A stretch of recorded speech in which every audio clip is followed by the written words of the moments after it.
So as I was walking through this Airbnb that I'm putting together, I had some thoughts on the evolution of a real estate investor. When I go back and think of the 20 years that I've been doing this, how did I get started and what seems to be the progression for somebody getting into this?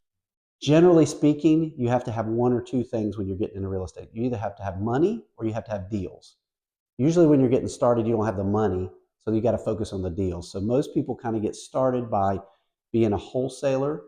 And what a wholesaler is they're going to find the deal. They're going to go out there and secure a property and try to find an investor like me to come in and pay them. They get paid in that gap.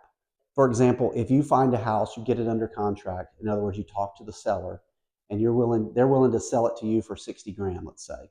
Then you would go find an investor like myself and you say, hey, I'll sell it to you for 70 grand. Then you keep the 10 grand in between minus any expenses you have. So that's kind of stage one, is wholesaling. Once you've kind of generated some income, then you kind of evolve into a flipper. And I'd say a flipper and getting your first rental house are probably about the same in terms of the next step. So a flipper, you've seen the shows, right? Somebody comes in, finds a junky house, gets it, fixes it up, and then sells it, and they keep the money in between what they sell it for and what they bought it for, minus their expenses. Another evolution of that is maybe rather than flipping and selling it, maybe you find a nice deal and you decide to rent it. That is more long-term legacy. That's what I do. I'm going to get it. I'm going to hold it. I'm not going to make that big chunk, right? Like if I flipped a house and made 50 grand, you get that big chunk. Yay, 50 grand. Woohoo, let's go buy the Lamborghini or Honda. But then you got to do it again. So you're creating a job for yourself. I like getting it, and rather than getting the 50 grand, keeping that in equity or net worth, net assets, and then keeping that steady cash flow coming in. $200 a month coming in, like an ATM, boom, boom, boom, coming in every month.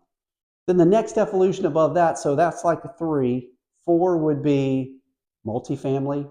You're going to go out and you're going to find that 8-plex. You're going to find that 20-plex.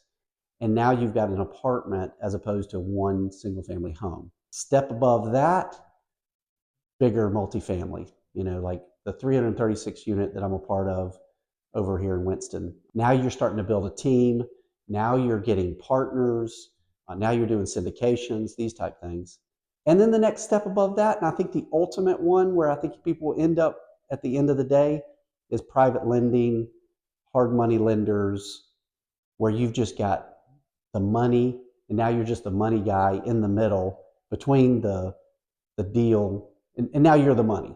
So that's the evolution of it. And I think people that get to that stage, they just camp out there and just hang out on their yachts and that type of thing. Hopefully we can all get to that point at some point.